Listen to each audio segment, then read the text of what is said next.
అందుకే పెద్దవాళ్ళు ఒక మాట చెప్తారు, నీ జీవితం పండాలి అంటే నీకు పూజ వచ్చా రాదా వదిలే, నీకు వేదం తెలుసా తెలియదా వదిలిపెట్టేసేయి,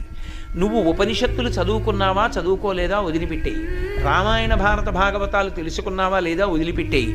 దక్షిణామూర్తి యొక్క మూర్తిని చూస్తూ కూర్చోవడం నేర్చుకో, అదొక్కటి నేర్చుకో చాలు. ఏమక్కర్లేదు, ఇంకా దక్షిణామూర్తిని పెట్టుకుని